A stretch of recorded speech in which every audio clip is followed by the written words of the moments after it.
அப்படி தீபம் வெடிப்பதை கண்டான் ஈசனாய் ஆண்டவன் வைக்காட்டா பார்த்து கொண்டே இருக்கிறான்.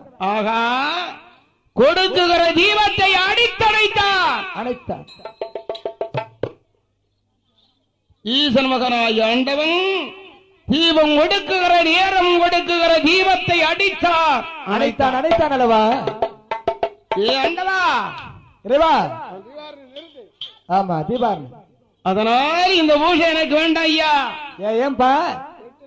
ஒரு வாரம்